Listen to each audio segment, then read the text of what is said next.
नमस्कार दोस्तों, स्वागत है आपका अपने चैनल धार्मिक ज्ञान 01 में आपसे से रिक्वेस्ट है कि वीडियो को अंत तक देखें, स्किप बिल्कुल भी ना करें। वीडियो पसंद आए तो लाइक करें, साथ ही दोस्तों रिश्तेदार में शेयर एंड सब्सक्राइब जरूर करें, क्योंकि इससे हमें वीडियो बनाने का मोटिवेशन मिलता है। दोस्तों, आज आप लोगों को एक ऐसी सच्चाई पता चलने वाली है कि कौन से पुरुष को चरित्रहीन स्त्री मिलती है।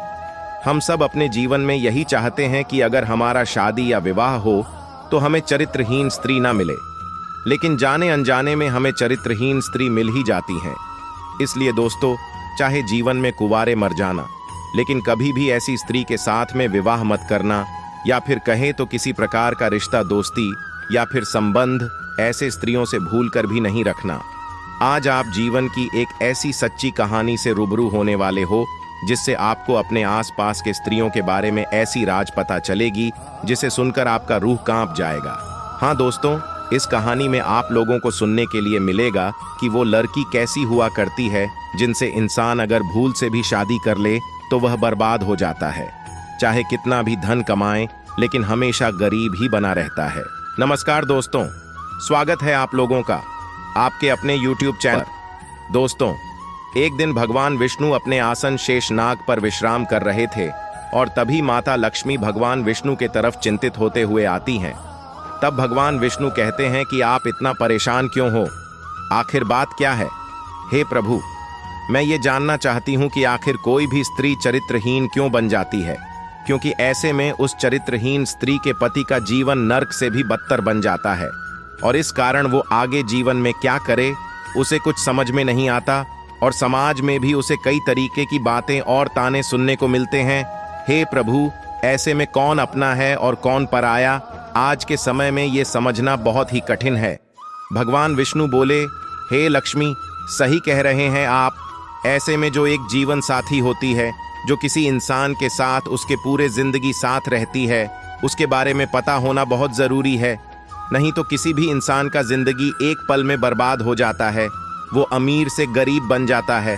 माता लक्ष्मी ने कहा, हे प्रभु, ऐसी कौन सी बात है जो हर एक इंसान को उसके विवाह से पहले पता होना चाहिए? भगवान विष्णु कहते हैं, मैं आपको ये बातें एक कहानी के जरिए बताता हूँ, आप बस कहानी को ध्यान से पूरा सुनना, क्योंकि आधा अधूरा जानकारी कोई काम का नहीं होता। तो चलिए, आप लोगों का समय ज्यादा बर्बाद न करते हुए गौर करते हैं जीवन की एक सच्ची कहानी की तरफ। इसके अलावा हे माता लक्ष्मी, जो भी भक्त इस वीडियो को लाइक करे और चैनल को सब्सक्राइब करके कमेंट में जय माता लक्ष्मी लिखे, उनके घर में धन की कभी कोई कमी न रहे, उनका घर हमेशा धन से भरा रहे। बहुत समय पहले की बात है, किसी गांव में 3 भाई रहा करते थे। तीनों भाई अभी छोटे थे और उनके माता पिता उनका जीवन पालन पोषण सब चला रहे थे। जैसे जैसे तीनों भाई बड़े होने लगे, माता पिता को वो सभी काम करने से मना करने लगे। ऐसे में माता पिता को आराम की जरूरत थी। माता पिता उनके बात चुपचाप सुन करके रह जाते हैं, सोचते हैं कि ये सब तो ऐसे ही बोल रहा है और अपना काम करने लग जाते हैं।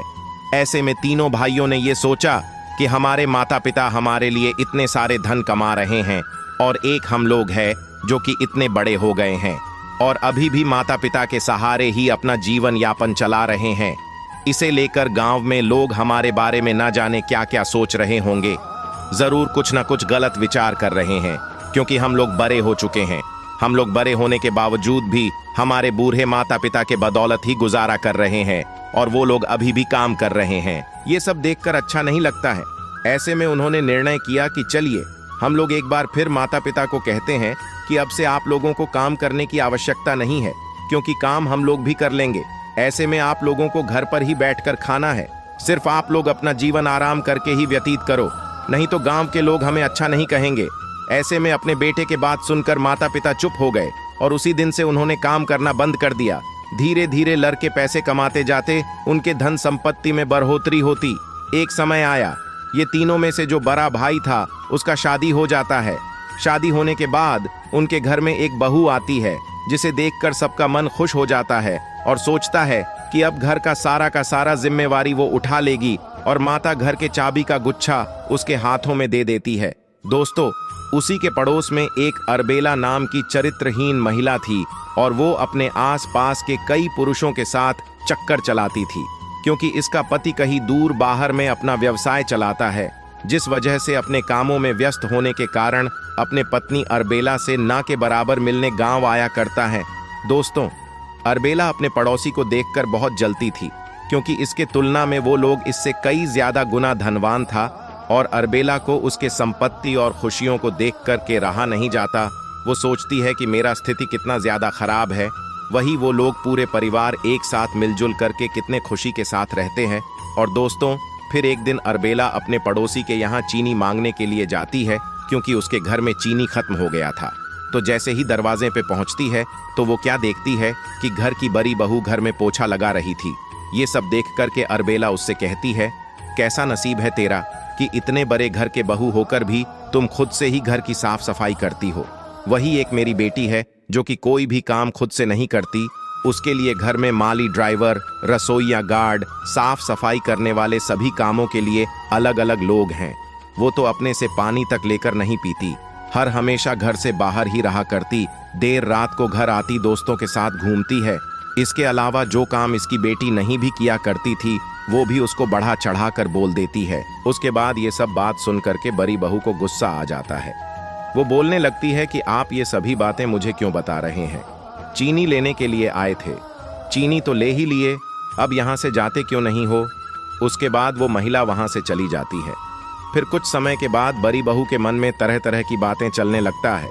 वो अपने कमरे में चली जाती है और फिर वो सोच में पड़ जाती है कि पड़ोस की जो महिला थी वो सही ही तो कह रही थी, इस घर में हमारी कोई इज्जत ही नहीं है। हर हमेशा जब भी देखो घर के लोग हमसे कुछ ना कुछ काम करवाते रहते हैं।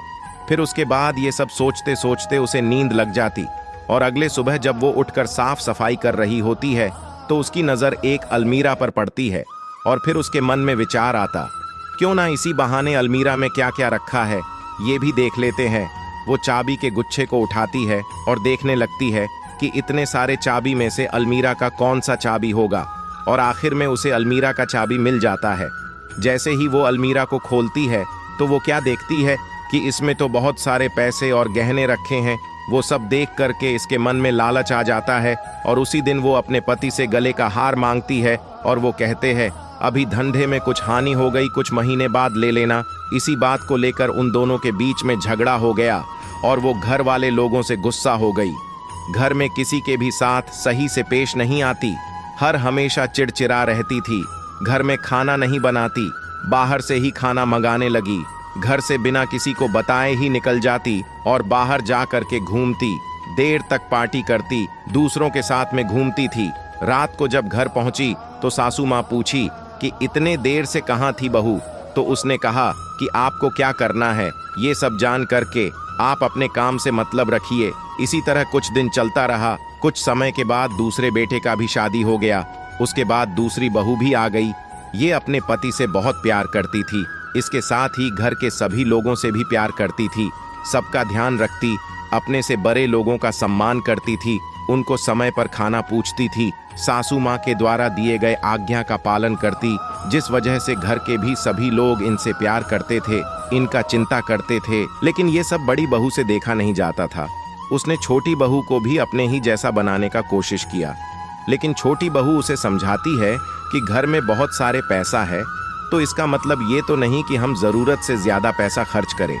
फिर बड़ी बहू देवरानी से कहती है कि एक ही तो जिंदगी है, अभी खर्च नहीं करेंगे तो फिर कब करेंगे? तुम्हें नहीं करना है तो मत करो, लेकिन हम तो करेंगे ही। तुम्हें जैसा सही लग रहा है वैसा करो। भाभी के जुबान से इस प्रकार की बातों को सुन करके छोटी बहू का भी दिमाग खराब हो गया। उसके बाद वो भी धीरे धीरे उसी के तरह बन गई, सही से पेश नहीं आती, बड़ों का सम्मान नहीं करती, जो मन में आता वो करती थी। उसके बाद जो सबसे छोटा लड़का था, अभी उसका उम्र शादी करने का नहीं हुआ था। ये उन दोनों के तुलना में छोटा था और इसका किसी काम में मन नहीं लगता था। माता पिता बिना अपना परवाह किए छोटे लड़के का बहुत ध्यान रखते थे और एक दिन अचानक से उसके फैक्ट्री में आग लग जाती है। उसका पूरा का पूरा संपत्ति जलकर राख हो जाता है। अब इनके पास इतना कुछ नहीं था कि परिवार को चला सके। जब पड़ोसी को इनके इस हालात के बारे में पता चलता है तो वो ये सभी कुछ देख करके खुश हो जाती है। फिर उसके यहाँ पर जाकर के सराहना देते हुए कहती है कि कोई बात नहीं, आप लोग तो सही सलामत है ना, ये सभी चीज़ तो बाद में फिर कभी आ सकता है। पैसा तो बाद में भी कमाया जा सकता है। और उसके बाद मन ही मन वहां से खुश होकर के चली जाती है, क्योंकि अर्बेला अपने पड़ोसी के संपत्ति को देख करके बहुत जलती थी। अब उनके दोनों बड़े बेटे के ऊपर घर का सारा जिम्मेवारी आ जाता है। फिर उसके बाद से वही दोनों भाइयों ने मिल करके घर चलाना शुरू कर दिया। सब कुछ सही चल रहा था कि तभी फिर से इनके पड़ोस वाली महिला उनके यहाँ पर कुछ मांगने के बहाने से आती है और उन दोनों बहुओं से कहती है कि तुम्हारे पति दिन रात एक करके पैसा कमाते हैं, पता नहीं तुम पैसे को बचा भी पाती हो या नहीं, ऐसे में अपने बच्चों के भविष्य को कैसे देखोगी। जिस वजह से दोनों बहुओं के मन में अपने सास ससुर और सबसे छोटे वाले देवर के प्रति गलत विचार आने लगते हैं। फिर घर के इस परिस्थिति को देखकर दोनों बहुओं ने अपने पतियों से कहलवाकर माता पिता को अपने से अलग करवा दिया। उसके बाद छोटा भाई बिल्कुल ही अकेले पड़ गया। छोटे लड़के के कोई काम नहीं होने के वजह से घर की परिस्थिति दिनों दिन बिगड़ते जा रही थी। जैसे तैसे थोड़ा बहुत पैसे का जुगाड़ करके घर को चला रहा था, लेकिन बड़े बेटे और बहुओं के घर छोड़ जाने के वजह से इनके माता पिता बहुत परेशान रहा करते थे और दोनों बेटे बहुओं की चिंता इन्हें बहुत सताती थी, जिस वजह से ये लोग ठीक से खाना पीना तक नहीं खाते थे। धीरे धीरे इनका स्वास्थ्य बिगड़ते गया। छोटा लड़का अपने माता पिता को बहुत समझाया, लेकिन फिर भी वो लोग ठीक से नहीं रहते और छोटे बेटे से बस एक ही बात बोलते रहते थे कि अपने दोनों बड़े भाई को घर वापस ले आओ। छोटे भाई ने अपने दोनों बड़े भाइयों को खूब समझाया कि माता पिता आप दोनों के वजह से ठीक से खाना तक नहीं खा रहे हैं, उनका स्वास्थ्य दिनों दिन बिगड़ता जा रहा है, आप लोग कम से कम माता पिता के लिए घर वापस लौट आइए। लेकिन वो दोनों भाई अपने पत्नियों के प्यार में इतना पागल था कि अपने छोटे भाई के बातों को इनकार कर दिया। और फिर कुछ दिनों के बाद दोनों बड़े भाई के घर वापस नहीं लौटने के वजह से एक दिन इनके माता पिता इस दुनिया को छोड़ के चले जाते हैं। माता पिता के जाने के बाद दोनों भाई को बहुत पछतावा होता है और खुद को कोसने लगते हैं कि आज हमारे वजह से ही माता पिता हमारे बीच मौजूद नहीं है, जिस वजह से दोनों भाई बहुत दुखी और परेशान रहने लगे और अपने काम पर भी ध्यान नहीं लगा पा रहे थे, जिस कारण इनका धंधा ठप पड़ गया और इन दोनों भाइयों का भी परिस्थिति बहुत ही खराब होने लगा। उधर सबसे छोटे वाले भाई का भी शादी करने का उम्र हो गया, लेकिन सही परिस्थिति और पैसे नहीं होने के वजह से इसका शादी एक छोटे से गरीब परिवार में हो जाता है। अब ये तीनों भाई एक दूसरे के साथ मिलजुल कर रहने लगे। काम की तलाश करते करते इन लोगों को कहीं दूर जाके एक फैक्ट्री में काम मिला और उसी दिन ये लोग अपना सारा ज़रूरत का सामान इकट्ठा कर लेता है और अगले दिन ही सुबह की गाड़ी से काम के लिए प्रदेश निकल जाते हैं। लेकिन जो सबसे छोटा भाई था वो उस काम को करने में असमर्थ था। तब इसके बड़े भाइयों ने उससे कहा कि अधिकतर कामों को करने में शुरू में बहुत ही ज्यादा परेशानी होती है, लेकिन इसका मतलब ये नहीं कि हम उस काम को छोड़ दें। फिर जैसे तैसे करके छोटा भाई ने भी काम करना शुरू किया। अब कुछ समय बाद घर से खबर आई कि इन तीनों की पत्नियां आपस में झगड़ने लगीं, क्योंकि बड़े एवं उससे छोटे वाले भाई की जो पत्नियां थीं वो छोटे वाले भाई के पत्नी की तुलना में ज्यादा खर्चा करती थीं। वहीं दूसरी ओर वो दोनों अपनी छोटी देवरानी पर बहुत ही ज्यादा अत्याचार करती थीं। फिर जब तीनों भाई घर आते हैं तो उनकी पत्नी उनसे कहती है कि अब हम लोग एक साथ नहीं रह सकते हैं, लेकिन वो उसको समझाते हैं कि हम सबका एक साथ रहने में ही भलाई है। पर वो तीनों नहीं मानती है और कहती हैं कि अब आप चाहे हमें कितना भी मनाने की कोशिश करें, लेकिन हम नहीं मानने वाले हैं। उसके बाद वो तीनों ही भाई एक दूसरे से अलग अलग हो जाते हैं। अब छोटे भाई के पास इतना भी पैसा नहीं था कि घर के लिए आवश्यक सामान खरीद सके। फिर वो अकेले ही काम के तलाश में प्रदेश निकल जाता है। वो जैसे ही वहां पर पहुंचता है वो देखता है कि जिस फैक्ट्री में वो पहले काम किया हुआ था उसमें अभी भी उसके लिए जगह खाली है। ये सब देख करके वो बहुत ही ज्यादा खुश होकर काम करने लगता है और अपने बच्चों की जरूरत को पूरा करने के लिए वो अतिरिक्त समय तक काम करने लगा, जिसके वजह से उसका तबीयत खराब हो जाता और इस कारण उन्हें घर जाना पड़ा। बहुत दिनों तक उसका इलाज चलता रहा, लेकिन अब उसके पास अस्पताल में इलाज कराने के लिए भी पैसे नहीं थे, जिस कारण उसके पत्नी ने अपनी सारी की सारी गहने बेच दी। तब जाके इसका इलाज कराना संभव हो पाया। तबीयत ठीक होने के कुछ समय बाद ही वो वापस से काम करने के लिए प्रदेश निकल जाता है, लेकिन इस बार उस फैक्ट्री में एक भी कर्मचारी के लिए जगह नहीं था। ये सब देखकर वो सोचने लगता है कि अब आखिर कहाँ पर काम किया जाए। जिससे कि हमारा परिवार चल सके।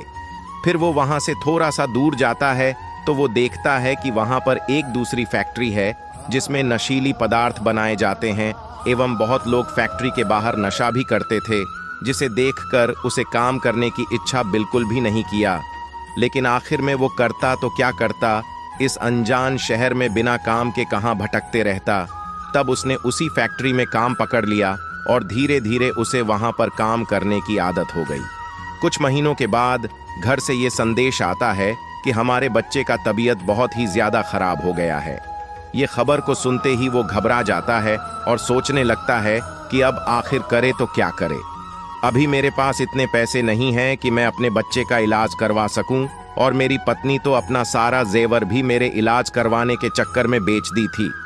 उसके बाद वो जहां पर काम करता था वहीं पर जाता है और अपने मालिक को वो सभी बातें बताता है।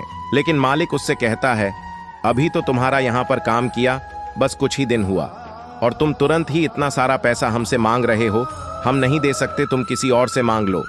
फिर उसके बाद वो अपने पत्नी से कहता है, तुम बड़े भैया के यहाँ जाओ, उनसे मांगो, वो हमारी मदद जरूर करेंगे। उसके भैया ये सब सुन करके पैसा देने के लिए तैयार हो जाते हैं, लेकिन उनकी पत्नी ने पैसा देने से मना कर दिया। और जैसे ही उसकी देवरानी वहां से जाती है तब उसकी पत्नी उनसे कहती है कि आप उनका मदद क्यों कर रहे थे। तो उन्होंने कहा, देखे नहीं तुम, उसके बच्चे का तबीयत कितना खराब था। उसकी पत्नी ने कहा, तबीयत तो उसके बच्चे का खराब है, आप क्यों परेशान हो रहे हैं, भले उसका बच्चा ना बचे और उसके हिस्से का जो जमीन होगा वो हम लोग ले लेंगे। तभी उसका पति उससे कहता है, कैसी स्त्री हो तुम, तुम्हारे अंदर उस बच्चे के प्रति जरा सा भी ममता नहीं है, तुम्हें तो बस उसकी ज़्यादात की परी है। फिर वो क्या करती है कि मदद मांगने के लिए अपने भाई के यहाँ जाती है, लेकिन उसका भाई खुद पैसों के कमी से जूझ रहा था, लेकिन फिर भी उससे जितना मदद संभव हो पाया उसने किया। हालांकि इतने पैसों से उसके बच्चे का इलाज मुमकिन नहीं था। तब जाके उसने क्या किया कि जैसे तैसे करके गांव में घूम घूम कर पैसा इकट्ठा किया और फिर जाकर उसके बच्चे का इलाज संभव हो पाया। ऐसे ही कुछ समय बीतता गया और उसके कुछ महीने बाद उसका पति प्रदेश से वापस लौट आते हैं और गांव में ही एक जमींदार के यहाँ उसे एक काम मिल जाता है। अब वो वहीं पर काम करने लगा। वो उस जमींदार के यहाँ से भी ठीक ठाक ही पैसा कमा लेता था, जिससे कि उसका गुजारा हो जाता था। तभी उसकी पत्नी ने कहा कि कब तक हम लोग दूसरे के यहाँ काम करते रहेंगे, आप क्यों ना कर्ज लेकर के खुद का व्यापार कर लेते हैं। फिर वो जमींदार के यहाँ कर्ज लेने के लिए जाता है तो जमींदार उससे कहता है कि हम कर्ज तो दे देंगे, लेकिन इसका क्या भरोसा कि तुम हमारा पैसा ब्याज समेत समय पर वापस लौटा दोगे। तब वो अपने घर के जमीन का कागजात उनके यहाँ गिरवी रख देता है और उसी कर्ज के पैसों से वो श्रृंगार का दुकान खोल देता है। शुरुआती समय में उसका दुकान अच्छा नहीं चल रहा था, लेकिन कुछ महीनों के बाद उसका श्रृंगार का व्यापार बहुत ही अच्छा चलने लगा। अब वो उस दुकान से बहुत ही पैसा कमाने लगा और तभी एक दिन बहुत ही सुंदर स्त्री उसके दुकान वाली गली से गुजरती है। तो वो क्या देखती है कि इसका दुकान तो बहुत ही बड़ा और आकर्षित है। तब मेहर उसके दुकान में जाती है और जैसे ही उस दुकानदार का नजर उस स्त्री पर पड़ता है, वो उसे देखकर उस पर मोहित हो जाता है। फिर वो मेहर से पूछता है कि आपको क्या लेना है। मेहर कुछ सामान तो लेती है, लेकिन उसे कुछ और भी सामान चाहिए था। अब वो मन ही मन सोचती है कि मेरे पास उतना पैसा तो है नहीं कि और कुछ ले सके, कि तभी दुकानदार ने उसे कहा, कहाँ खोए हुए हो, इतना तो बताओ कि तुम्हें कुछ और भी चाहिए क्या। तब उस स्त्री ने उनसे कहा कि कुछ और तो चाहिए था, लेकिन अभी मेरे पास उतने पैसे नहीं हैं। तब दुकानदार मेहर को देखते हुए कहता है, आप पैसा किसी और दिन दे देना, या फिर नहीं भी दोगी तो चलेगा। दोस्तों, ये जो स्त्री है जिसका नाम मेहर है, वो बहुत ही सारे दुकान से ऐसे ही सामान उधार ही ले लिया करती है और कई लोगों के साथ अपना चक्कर भी चलाती हैं। दोस्तों, ये जो स्त्री है बहुत ही ज्यादा स्वार्थी और चालाक है। हालांकि बात ऐसा है कि इसका जो पति था वो बहुत ही बड़ा व्यापारी था। उनका जीवन यापन बहुत ही अच्छे से चल रहा था। फिर अचानक से एक दिन ऐसा हुआ कि धीरे धीरे करके उसका व्यापार पूरी तरह से ठप पड़ गया, जिस वजह से मेहर का जो पति है वो इसका शौक पूरा नहीं कर पाते थे, जैसे कि घूमना, मेहर का मेकअप करना, ऐसे ही ना जाने और भी कई तरीकों के शौक को पूरा नहीं कर पाते थे। कुछ दिनों के बाद उसके पास में जो भी जमा पूंजी था वो सब भी खत्म हो गया। खाने तक के लिए पैसा नहीं रह गया। और तब उसकी पत्नी जो है वो गलत तरीके से पैसा कमाना शुरू कर दी थी और घर में सभी से बोलती थी कि हम किसी के यहाँ झाड़ू पोछा करते हैं, लेकिन बाहर में वो न जाने कितने ही मर्दों के साथ दोस्ती रखती थी और कई पराये मर्दों के साथ शारीरिक संबंध बनाती थी।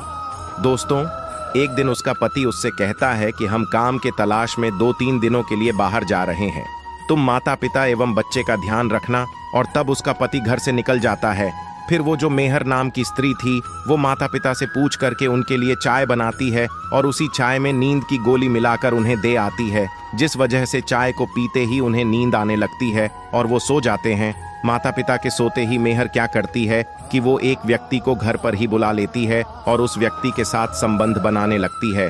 तभी ऐसा हुआ कि उसके पति जिस दिन गए थे उसे उसी दिन काम मिल गया था और वो खुशी खुशी अपने घर की तरफ लौट कर आ रहे थे।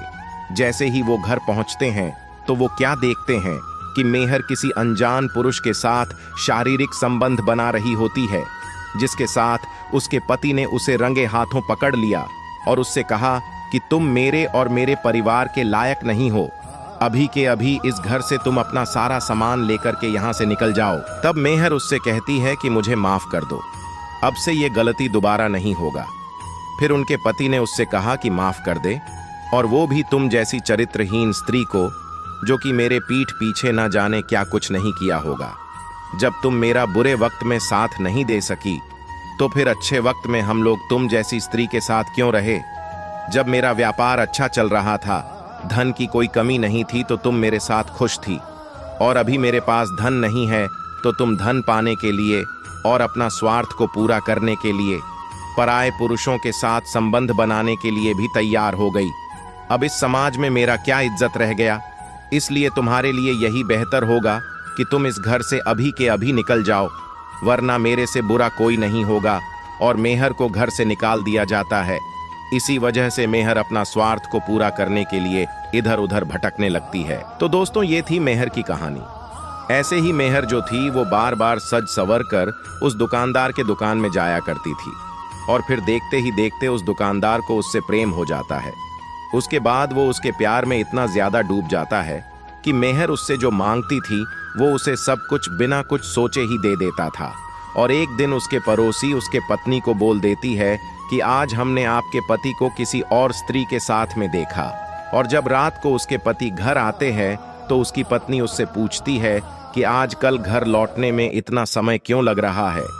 फिर वो गुस्से से बोलता है कि तुम्हें दिखाई नहीं देता कि दुकान में कितना काम होता है, वैसे भी तुम्हें जो कुछ भी चाहिए होता है वो सब तो हम तुम्हें ला करके दे ही रहे हैं। फिर जैसे जैसे समय बीतता गया वैसे ही उसका मन काम से भटकता गया। वो मेहर के प्यार में इतना ज्यादा डूब गया कि वो सही से काम पर ध्यान तक नहीं देता, हर हमेशा उसी के ख्यालों में खोया हुआ रहता। अब तो यहाँ तक उसे अपने पत्नी और बच्चों का भी जरा सा ख्याल नहीं रहता था। और ऐसे ही एक दिन वह व्यक्ति मेहर से शादी करके अपने घर ले आता है। ये सब देख इसकी पहली पत्नी हैरान हो जाती है और अपने पति से पूछती है कि कौन है ये लड़की और यहाँ क्या कर रही। आप ये कैसे कर सकते हैं, मेरे रहते हुए आप किसी और से शादी कैसे कर लिए। लेकिन वो व्यक्ति अपने पत्नी के प्रश्नों का कोई जवाब नहीं देता और वहां से चला जाता है। मेहर के आने के वजह से वो व्यक्ति अपने पहले वाली पत्नी और बच्चों पे बिल्कुल ध्यान नहीं देता, जिस वजह से एक दिन उसके छोटे बच्चे का तबीयत खराब हो गया और उसकी मृत्यु हो जाती है। तब जाके उसकी पहली वाली पत्नी गुस्से से कहती है, आप हमारे परिवार पे बिल्कुल ध्यान नहीं दे रहे हो। आज इसी औरत के वजह से हमारा एक बच्चा हमारे बीच नहीं रहा। अब तो घर में वो रहेगी या फिर हम लोग। लेकिन उसका पति मेहर के प्यार में इतना ज्यादा पागल था कि वो कहता है, मेहर इस घर से कहीं नहीं जाएगी। तब वो स्त्री गुस्से से अपने बच्चे के साथ उस घर को छोड़कर चली जाती है और सोचने लगती है कि इस परिस्थिति में अपने बच्चे के साथ मैं जाऊं तो जाऊं कहां। उसके बाद वो अपने बच्चे को लेकर अपने मायके चली जाती है, लेकिन वहां पर उसकी भाभी उसे आने नहीं देती और ये बोलकर मना कर देती है कि हमें क्षमा करो, हमारा घर परिवार खुद बहुत ही गरीबी के दौर से गुजर रहा है। हालांकि उसका भाई तो उसका मदद करना चाहता था, लेकिन वो अपने पत्नी के आगे बेबस था। और तब वो जंगल की ओर आत्महत्या करने चली जाती है। जंगल में कुछ दूर चलने के बाद उसे एक साधु मिलता है और वो साधु उससे पूछते हैं कि तुम कौन हो और यहाँ इस जंगल में आगे कहाँ जा रहे हो। फिर वो स्त्री कहती है, मेरे साथ बहुत ही बुरा हुआ है, इसलिए मैं अपने बच्चे के साथ मरने जा रही हूँ। साधु कहने लगा कि आखिर तुम मरना क्यों चाहती हो? ऐसा क्या हुआ है तुम्हारे साथ? फिर वो स्त्री अपने साथ हुई पूरी घटना को उस साधु को बताती है। तब जाके वो साधु उसके साथ हुई पूरी घटना को सुनकर उसे समझाते हैं और कहते हैं कि आत्महत्या करने से किसी समस्या का समाधान नहीं निकलता, बल्कि तुम्हें अपने परिस्थितियों से लड़ना चाहिए और इस बच्चे के लिए जीना चाहिए। बेचारे इस बच्चे का कोई गलती भी नहीं है, लेकिन फिर भी तुम लोगों के आपसी मामले के वजह से इसका जीवन बर्बाद हो रहा है। इतना कह के वो साधु उस स्त्री को अपने कुटिया में रहने का आश्रय दे देते हैं। और इधर वो जो व्यापारी था, मेहर के प्यार में इतना ज्यादा पागल था कि वो अपने दुकान पे जरा सा भी ध्यान नहीं दे रहा था, जिस वजह से कुछ दिनों में उसका दुकान पूरी तरह से ठप पड़ गया। और वो इस कारण उस जमींदार को समय पर उसका ब्याज भी नहीं दे पा रहा था। पिछले भी कई महीनों के ब्याज बाकी होने के कारण उस जमींदार ने उस व्यक्ति के जमीन का कागजात अपने पास रख लिया और उसके साथ मेहर को उसके घर से बेदखल कर दिया। अब उसके पास अपना घर तक नहीं रहा जहां पे वो लोग रह सके। ये सब देख मेहर उस व्यक्ति को एक झटके में ही छोड़ देती है और जाते जाते कहती है, तुमसे शादी करके मुझसे बहुत बड़ी गलती हो गई। मुझे नहीं पता था कि तुम इतने गरीब बन जाओगे। इतना कुछ होने के बाद ये व्यक्ति पूरी तरीके से बर्बाद हो चुका था। इसके पास जो कुछ भी था अब वो भी नहीं रहा। आगे का जीवन जीने के लिए इसे कोई भी लक्ष्य दिखाई नहीं दे रहा था। अब इसे अपने किए हुए पे बहुत पछतावा होता है। सोचता है, काश मेरी पत्नी और मेरे बच्चे मेरे साथ होते। ये सब सोचते सोचते वह रोने लगा और ये भी आत्महत्या करने के लिए जंगल के तरफ चल दिया। और इसे भी जंगल में आगे जाके वही एक साधु मिलता है और वो साधु इससे भी पूछता है, आगे कहाँ जा रहे हो? हे महात्मा, आगे मैं मरने के लिए जा रहा हूँ, मुझे जीने का इच्छा बिल्कुल भी नहीं करता। साधु बोले, ऐसा क्यों? तो वो व्यक्ति अपने साथ हुए पूरी घटना को उस साधु को बताता है और कहता है, मेरी पत्नी और बच्चे तो इस दुनिया में रहे नहीं, मैं जीऊं तो किसके लिए जीऊं, इसलिए मैं मरना चाहता हूं। तब साधु उससे कहता है कि हमारे कुटिया में एक स्त्री अपने बच्चे के साथ रहती है, वो भी तुम्हारे तरह ही इस जंगल में मरने के लिए आई थी, लेकिन अभी वो हमारी कुटिया में है। कहीं तुम्हारी पत्नी वहीं तो नहीं? साधु कहता है, हम तुम्हें उससे मिलवा सकते हैं, लेकिन अगर तुम मेरे इन कुछ बातों का ध्यान रखो तो। वो व्यक्ति कहता है, हे महात्मा, आप बस मुझे मेरे पत्नी और बच्चों से मिलवा दीजिए, मैं आपके बातों का अवश्य ही पालन करूंगा और अपने जिंदगी में हमेशा इन बातों का ध्यान रखूंगा। तब साधु उस व्यक्ति को समझाता है कि कभी भी पराये स्त्रियों से संबंध नहीं बनाना चाहिए। जो भी पुरुष दूसरे स्त्रियों से संबंध बनाते हैं, उनकी पत्नी उनसे चिढ़ने लगती है और चिढ़ने की वजह से वो सोचती है कि मैं भी अब गैर मर्दों से संबंध बनाऊंगी, क्योंकि हमारे पति गैर स्त्रियों से संबंध बना रहे हैं, तो फिर इसी तरह मैं भी गैर मर्दों से संबंध बनाऊंगी ताकि हमारे पति को दुख काटना पड़े और उन्हें अपने गलतियों का एहसास हो। तब जाके वो ये सब हरकत छोड़ सकते हैं। इसलिए गैर स्त्रियों से संबंध बनाने वाले लोग चाहे अपने पत्नी को कितना भी बांध के क्यों ना रखे, उसकी पत्नी भी उसके हाथ से चली जाती है। दूसरा, नशीले पदार्थ का सेवन करने वाला पति। जो भी व्यक्ति नशीले पदार्थ का सेवन करता है और हमेशा नशे में डूबा रहता है, उसकी पत्नी भी बिगड़ जाती है, क्योंकि जब कोई नशीले पदार्थ का सेवन करके घर वापस आता है तो वो हमेशा गुस्से में होता है और अपने परिवार पे बिना मतलब के गुस्सा करने लगता है, चिल्लाने लगता है, अपने पत्नी पर जरा सा भी ध्यान नहीं देता, उसके बारे में बिल्कुल भी नहीं सोचता है। उसका घर परिवार बर्बाद हो जाता है, घर का चलना मुश्किल हो जाता और इस वजह से स्त्री को दूसरे से मदद लेनी पड़ती है, क्योंकि कोई भी औरत अपने बच्चों के भविष्य को बर्बाद होते हुए नहीं देख सकती। और तीसरी बात कि जब कोई व्यक्ति पैसा नहीं कमाता और उसके घर में पैसे की कमी होती है, तो मजबूरी में उसकी पत्नी गैर मर्दों से संबंध बनाने लगती है और साथ ही गैर मर्दों से वह जरूरतों को पूरा करती है। और ये कहा जाता है कि स्त्रियां चरित्रहीन होती हैं, लेकिन पत्नी को चरित्रहीन बनाने में सबसे बड़ा हाथ उसके पति का ही होता है। इसलिए पत्नी को दोष देने से पहले पति को सोचना चाहिए कि मुझे अपने परिवार को अच्छे से संभाल के रखना चाहिए और कभी भी पैसे की कोई कमी नहीं होने देना चाहिए, क्योंकि शादी विवाह के बाद पैसे की अति आवश्यकता होती है। पैसे के बिना जीवन चल नहीं सकता और पैसा कमाना इंसान के लिए बहुत जरूरी है। चौथी बात यह है कि गाली देने वाला व्यक्ति, जब भी कोई व्यक्ति अपने पत्नी को बिना गलती के गाली देता है तो उसकी पत्नी उससे नाराज हो जाती है, उसे तंग हो जाती है, उसका मन अपने पति से चिढ़ जाता है और वो सोचती है कि ऐसे पति होने से अच्छा मैं अकेले ही रह लूं। और पांचवी बात यह है कि माता पिता से झगड़ना बहुत सारे मर्दों में ये देखा गया है। माता पिता उसे समझाते हैं और कहते हैं कि बेटे, इसमें तुम्हारे पत्नी की गलती है, तुम्हें अपने पत्नी पे ध्यान देना चाहिए। फिर भी वो अपने माता पिता के बात को नहीं समझता और अपने पत्नी के बदले में वो अपने माता पिता से लड़ने लगता है और कहने लगता है, आप लोगों के वजह से ही मेरी पत्नी परेशान रहती है। दोस्तों, ऐसे में अपने माता पिता के बातों का ध्यान रखना चाहिए, क्योंकि किसी भी व्यक्ति का माता पिता अपने बच्चे का कभी बुरा नहीं चाहते। वो लोग हमसे ज्यादा दुनिया देखे हैं, जिसकी वजह से माता पिता कभी कभी गलत हो सकते हैं, लेकिन हमेशा के लिए गलत नहीं हो सकते। दोस्तों, इस प्रकार के लक्षण जिस पुरुष में भी होता है उनको चरित्रहीन स्त्री ही मिलती है, जिसकी पत्नी दूसरे पुरुष के साथ संबंध बनाती है। जो भी व्यक्ति नशीले पदार्थ का सेवन करता है, पैसे ना कमाता है, गाली देता है, माता पिता के बातों को नहीं मानता और अपने बच्चों का भी ख्याल नहीं रखता, ऐसे पुरुषों को हमेशा चरित्रहीन स्त्री मिलती है। क्योंकि स्त्रियों के जरूरत को अगर आप पूरा नहीं करोगे तो स्त्री कितनी भी अच्छी होगी, पैसे के लोभ में वो बिगड़ जाती है। क्योंकि वह जब बच्चे की माँ बन जाती है तो वो अपने माता पिता से भी ज्यादा, अपने पति से भी ज्यादा वो अपने बच्चे से प्यार करती है। और अगर बच्चे भूखा हो, बच्चे को दुखी हो, तो वो अपने बच्चों के लिए कुछ भी कर सकती है, यहाँ तक कि अपना शरीर को भी बेच सकती है। पराये पुरुष के साथ शारीरिक संबंध बनाने लगती है और शारीरिक संबंध बनाने की वजह से हम लोग उसे चरित्रहीन स्त्री कहने लगते हैं। लेकिन हम ये नहीं देखते हैं कि हमारी ही गलतियों के वजह से हमारी पत्नी बिगड़ गई है। दोस्तों, मैं ऐसा नहीं कहता हूं कि सारी स्त्रियां ऐसी होती हैं, बल्कि बहुत सारी स्त्रियां ऐसी नहीं होती। कई स्त्रियों में खुद ही कमी होती है।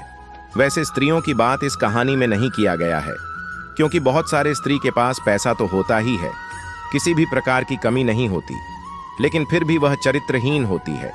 क्योंकि उन स्त्रियों को आप कितना भी पूर्ति कर दो, कितना भी धन सामग्री दे दो, लेकिन उसका फितरत ही हो जाता है दूसरे पुरुषों के साथ संबंध बनाना।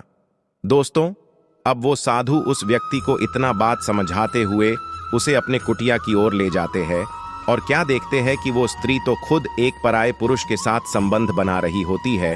तो जैसे ही उस दूसरे पुरुष का नजर साधु और साधु के साथ आए हुए व्यक्ति पर पड़ता है तो ये डर जाता है और वहां से भाग पड़ता है। तब साधु के साथ आया हुआ व्यक्ति यानी कि उसका पति कहता है, तुम तो खुद एक चरित्रहीन स्त्री हो जो मेरे रहते हुए पराये पुरुष के साथ शारीरिक संबंध बना रही हो। फिर उसकी पत्नी उससे कहती है, मैं आपके जैसी नहीं हूं जो खुद की पत्नी और खुद के बच्चे होते हुए दूसरे स्त्री से विवाह कर लिए, और जो तुमने देखा इसमें मेरा कोई स्वार्थ नहीं था, बल्कि मुझे अपने बच्चों के लिए ये करना पड़ा। आपने अभी जिस पुरुष को यहाँ से भागते हुए देखा वो एक बहुत बड़ा डाकू था, और जब हमारा बच्चा उस बगीचे में खेल रहा था तब उसने हमारे बच्चे को किडनैप कर लिया था। और जब मैंने उस डाकू से हमारे बच्चे को छोड़ने की बात की तो उसने बोला कि ठीक है, मैं इसे छोड़ दूंगा, लेकिन इसके लिए तुम्हें मेरी एक शर्त माननी पड़ेगी। उसने कहा कि तुम्हें मेरे साथ शारीरिक संबंध बनाना होगा, तब जाके मैं इसे छोड़ूंगा, नहीं तो कहीं दूर जाके इस बच्चे को बेच दूंगा और इसके बदले में मुझे काफी धन मिल जाएगा। जिस वजह से मैं काफी डर गई थी और मुझे मजबूरन ये करना पड़ा। अपने पत्नी के बात को सुनकर उसे बहुत पछतावा हुआ और बोला, आज मेरे वजह से तुम्हें ये दिन देखना पड़ा, तुम्हें इतनी तकलीफ हुई, मैं तुम्हारा बहुत बड़ा दोषी हूँ, तुम कृपया मुझे क्षमा कर दो, मुझे मेरे गलतियों का पश्चाताप हो गया है। तब वह स्त्री अपने पति के बात को सुनकर दयाशील हो गई और अपने पति के अतीत को भुलाकर जिंदगी की एक नई शुरुआत करती है। दोस्तों, वीडियो पसंद आई हो तो लाइक करें, चैनल को सब्सक्राइब करें